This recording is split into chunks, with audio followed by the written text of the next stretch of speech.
Hi everyone, my name is Daud and from the bottom of my heart, I welcome you all to Shiv Jyoti online classes. Today, together, we are going to Delhi.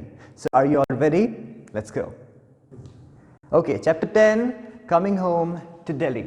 Before we start the chapter, we would first like to know about the writer because that is something we always do and that's a very important thing to do. We should always give due credits to the writers because they write these beautiful stories for us and we learn from these stories.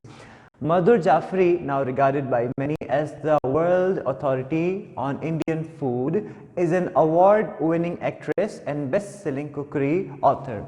Her first book, An Invitation to Indian Cookery, was published in 1973, and her TV show Madhur Jaffrey's Indian Cookery for the BBC made her a household name. She has appeared in over 20 films, including Merchant Ivory's Heat and Dust, and written over 15 cookery books, including Madhur Jaffrey's Ultimate Curry Bible and Curry Easy. So, Madhur Jaffrey, if you have a passion, if you are enthusiastic, if you are passionate about pursuing a career in becoming a chef, or if you have this habit of cooking, if you have passion for cooking, you should follow this person, Madhur Jaffrey. You will learn a lot from her. It looks like she is a champion of cooking. She is absolutely awesome when it comes to cooking, and she has worked in films also. She is the best-selling cookery author, and she is an award-winning actress. Her name is Madhur Jaffrey. So if you want to become a cook or a chef, you should start following her. You should get to know about her. It's going to really help you build your career in this particular profession.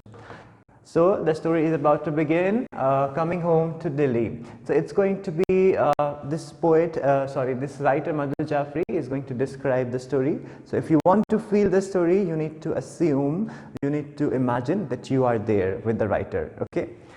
It is probably at dawn and dusk that Delhi offers the most beautiful part of itself. I remember as a child going away from Delhi and my grandfather's house on holidays to hill stations. When we returned, it was always a night journey. By train, my mother would shake us awake as we neared the Yamuna River. Delhi lay just beyond it. Flocks of squawking maynas and parrots would be circling the pink sky as the steam train traveled towards Delhi, and soon it was time for morning tea. So the time just before the sunrise and the time just after sunset, that is the time of dawn and dusk. The time just before the sunrise and time after the sunset, just after the sunset, that is dusk. So the writer says that it is probably at the time of dawn and at the time of dusk that Delhi offers the most beautiful part of itself. Delhi is our capital city, and the writer says that at the time of dawn and at the time of dusk, Delhi looks the most beautiful. I remember as a child going away from Delhi, and then she says that she remembers going away from Delhi from where her house, her grandfather's house, where she used to live. She remembers going away from Delhi on holidays, on summer vacation or on holidays, just like you people go to your nanny's house, or at the time of your vacation you may go to hill stations or wherever you go. The writer says she remembers going to hill stations on holidays, and when she returns, it was a night journey by train, and when she will be returning after finishing the holidays, after spending the vacations at the hill station, when she will return, it will be a night journey, and she'll be returning by train, and it will be the night time, and the mother would shake them awake. She's going to shake them awake, I say, and she will get up, and it will be the Yamuna River. The train will be crossing the Yamuna River, and then so flocks of squawking maynas and parrots would be circling the pink sky as the steam train traveled towards Delhi, and soon it was time for the morning tea. So the writer is explaining that we are crossing the Yamuna river, and it's about to be morning, and the maynas and parrots, as you just now heard their sounds, their voices, the flocks of squawking maynas and parrots, they would be circling the pink sky. It's about to be sunrise, and before that this pink sky, and soon it was about to be the time for morning tea. So imagine you are in the train with the writer, and your mother, she would shake you awake, and then you would get up, and it would be morning time, and these maynas and parrots would be circling in the sky. It's about to be morning, it's about to be morning tea time. Tea was a simple affair bought from vendors who marched up and down the train with a large kettle chanting hot tea, hot tea. So tea was a simple and beautiful affair, and chai wala, chai, chai, chai. And that tea guy, that person will arrive to give the tea, and it was served in terracotta cups that added to the sugary milky tea a delicious flavor of their own. As soon as we had our tea, my mother would pull out her purse and take from it a generous amount of coins. This was a sign that the train was about to go over the Yamuna bridge. Each child, armed with a handful of coins, would choose a position by a window.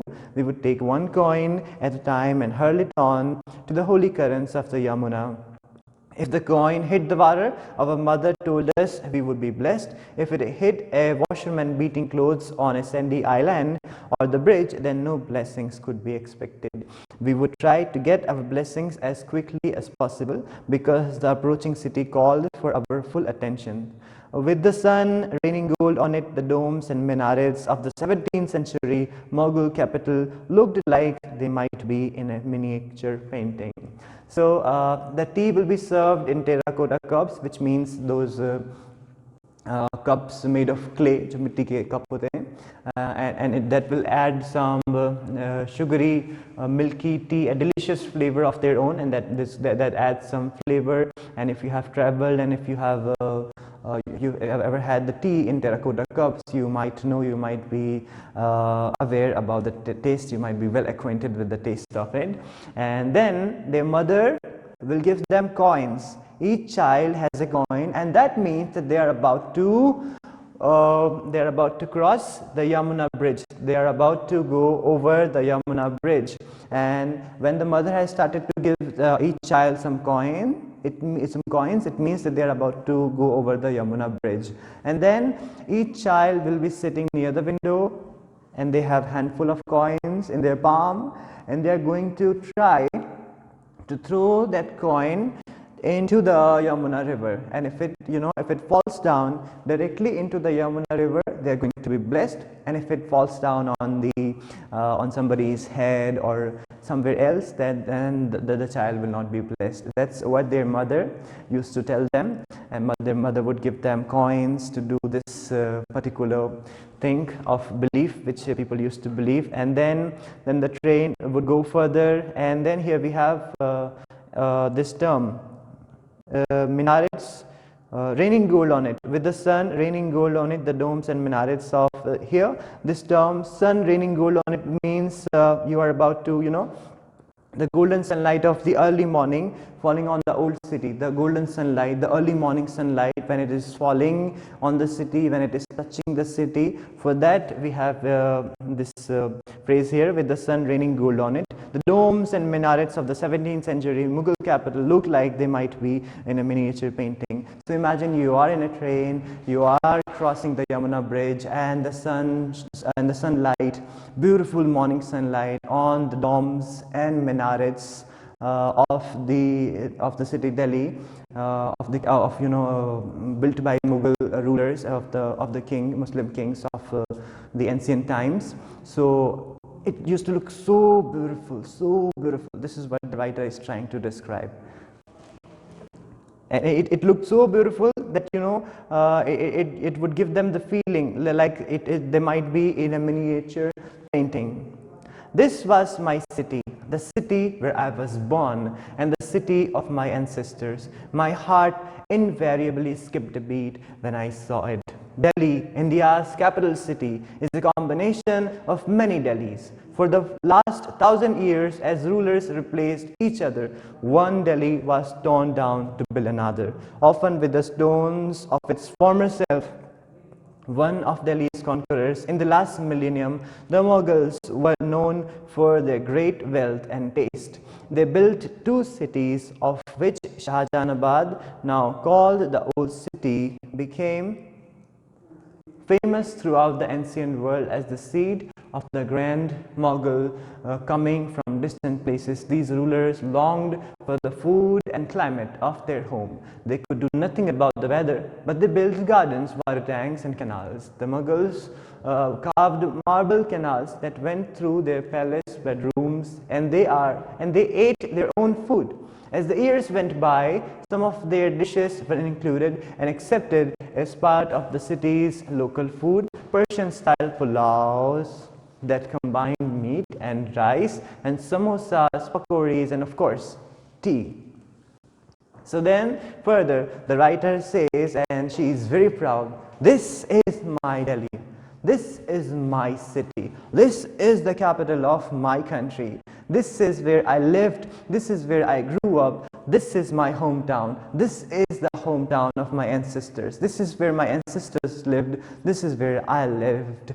So she is very happy when she is returning, and when she sees Delhi, she says her heart invariably skipped a beat, you know. She felt so good coming back home. So, and then she talked further about Delhi, that for the last 1,000 years, rulers, the kings have been ruling on Delhi, and they will keep reconstructing or doing some new things with Delhi, and they will keep making it beautiful and more beautiful and more beautiful. And then she's talking about one of Delhi's conqueror in the last millennium. She says that one of the conqueror of Delhi, it was one of the Mughal who, using his great wealth and taste, he built two cities, of which Shahjahanabad, now called the Old City, Shahjahanabad, which is now called as the Old City, Purana Shahar, Old City, and that is famous throughout the ancient world, and it was famous in the ancient world in the past time as the seat of the grand Mughal coming from distant place. It was famous as the seat of the grand Mughal. These rulers longed for the food and climate of their home. So these kings and these rulers and these conquerors, they used to come from different countries, and they used to miss the food they used to eat there. They used to miss the climate, the weather condition, but they could not do anything about the weather. But they used to eat their own food. They brought their own styles of food. They started to have the same kind of food which they used to have in their own country before starting to rule over India. So they ate their own food, and as the years went by, these foods which they brought, Persian style pulao, which combined with meat, rice, samosa, pakodi, and of course tea, these were all added to as a part of Indian fooding later. It became part of Indian foods later, and they could not do nothing about the climate, but they had to adjust with the Indian climate, with the Indian weather. So I believe you're all feeling hungry, so you can anytime pause the video and have tea, pakodi or samosa while listening to the lecture. Okay, feel free to do that. At my grandfather's house, the men in my family learned Persian poetry and ate delicate kebabs. The women, though allowed some education, were kept at home for most of the time. So they could not do, Mughals cannot do anything, they could not do anything about the climate, about the weather condition. But to have that feel, they started to carve marble canals that went through their palace. They built gardens and water tanks and canals, to make India a little bit more beautiful, and to have that that weather condition which they used to go through or have in their own, in the country, from the country they came from. And so as we continued further, we will get to know that in the grandfather's house of the writer, the men, they used to learn Persian poetry, and they used to eat delicate kebabs, and women were allowed to be, were allowed some education, and they were kept at home for most of of the time when they played tennis, the entire court was cleared so that no one else could see them dashing about in flowing saris and tennis shoes. And then she is saying that women used to play tennis, and when they would play tennis, the court will be and people will be told to empty the court so that the women can have the privacy, and they can, they can without any worry, they can play tennis in their saris, as we have this mention here, in flowing saris and tennis shoes. They can worry free play tennis and enjoy the game. On cold winter evenings, a wood fire was lit in the drawing room. Where 3 benches stood in front of the fire. Here the children, about 24 of us, would sit playing word games. So imagine the fire, at the time of winter. What do? We have this fire, and our hands like this, we are just enjoying the heat from the fire, and we are no more feeling cold. And imagine 12 children, for 24 children. 2 dozen means 24 children. 1 dozen, 12, 2 dozen, 24. So 24 children. The writer and other 23 children, they are all having the time of their life, enjoying the winter and playing word games and enjoying word games would be. And this is the beautiful view of the old city of Delhi. I hope you have been to Delhi once, and if you have never been to Delhi, I wish that you someday will go there and visit. But these days, Delhi is going through a very difficult time. We all should pray for Delhi people. And behind the benches was a circle of sofas and a large chair. It was from here that grandfather held court. He loved to lecture his grandchildren on Delhi's history, and his best opportunities came at family picnics. These were held in the winter during the monsoon season in a well-tended garden of a 17th century tomb or a 12th century palace. The entire family would go on the picnic. During my childhood, it never occurred to me that the families could come in sizes smaller than 30 people, swelling easily to a few thousand at the mention of a wedding. So where the children are sitting, and behind the benches was a circle of sofas and large chairs. So behind those benches there was sofas and large benches, and that's where the grandfather of the writer, he used to sit. Hello children, how are you all? Today I'm going to tell you a very good story from our history. So, and she says that he loved to lecture his grandchildren on Delhi's history. Their grandfather, they used to tell them, they used to give them knowledge of Delhi history. Grandfathers and grandmothers, they are all very awesome people. You should really spend time with them. You'll get to learn a lot from them, and you will feel this positivity, this love, this peace, coming from them. So they have this positive vibes, and you should always treat them with so much respect, and you should always try to spend time with them. Okay? The entire family would go on the picnic. During my childhood, it never occurred to me. So then she says, we used to go on family picnic. All, each and every member of our family, we would gather together and we would go to a picnic. And when I was a child, I never thought that family could come, in smaller sizes. Food family could come in sizes smaller than 30 people. She is saying that families could come in sizes smaller than 30 people, because when she was a kid, it might be maybe 20 or 30 or 20 or 30 or maybe 40 years ago from now she's talking about, families didn't come in sizes smaller than 30 people, because people used to live in joint families back then. Now people do not prefer joint families, but that was the time when people used to live in joint families, and one family would have easily 30 people. So that's the time she's talking about. And at the time of wedding, a few thousand people gathering for the wedding wouldn't be a thing of surprise. Preparations for the picnic would begin early in the morning.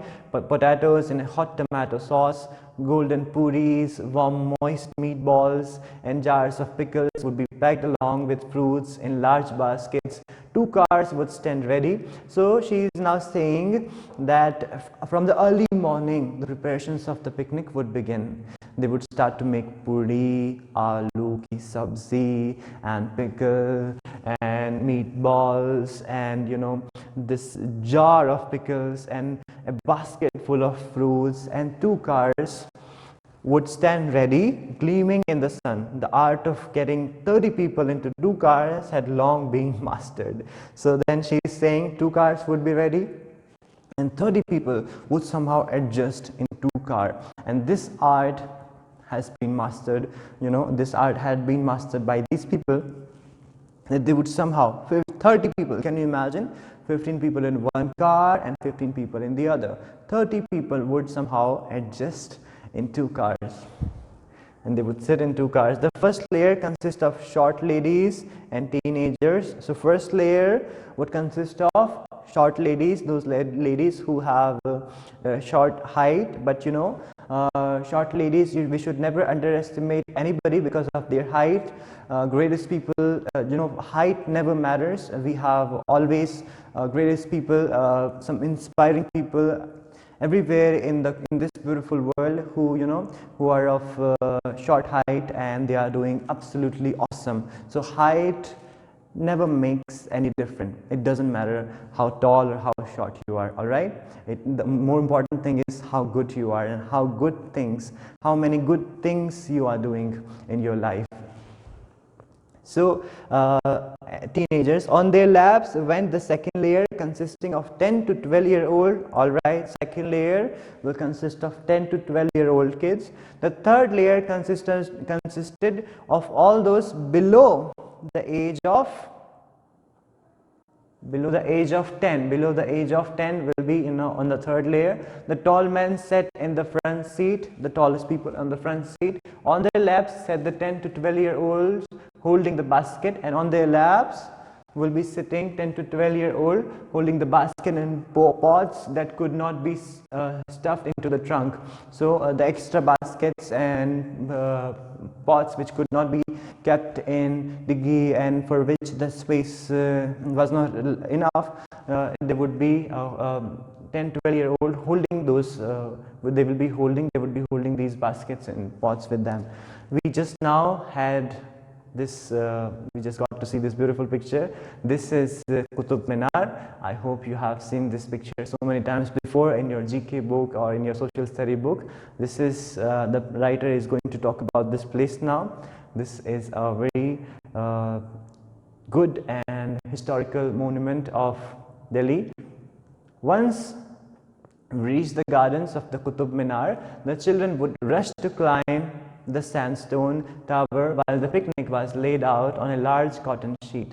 Once we saw all the food laid out, we would thunder down the hundreds of steps, jostling and competing to get there first. So as they would reach the Qutub Minar, they would start running into the, they would rush to climb the sandstone tower. They would rush to climb the tower, and they will start enjoying, yay, we have reached, and hooray, and they would start having fun, and they would just be playing with each other.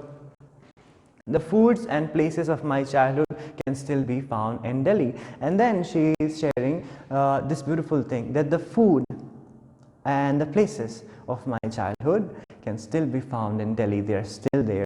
They haven't gone anywhere. Mornings will start in a haze of familiar smoke sent skyward by millions of stoves and cookers. In those early hours, potatoes and peas are combined with ginger, turmeric and green chilies. Chapatis are cooked over hot fires, buttered and stacked with the vegetables, and a piece of mango pickle in a tiffin carrier to be carried by many people on their way to schools and offices, just as I did on my way to school in Delhi. So it is certainly a very, very mouth-watering chapter. The writer is talking a lot about the food. So, okay. Then she is saying that in the morning, people, carry in the tiffin these pieces of mango pickle in a tiffin carrier, carry ka jo achar hota hai, that and chapatis are cooked over hot fire. The chapatis are being cooked, and ginger, turmeric and green chilies. In those early hours of morning, potatoes and peas are combined with ginger.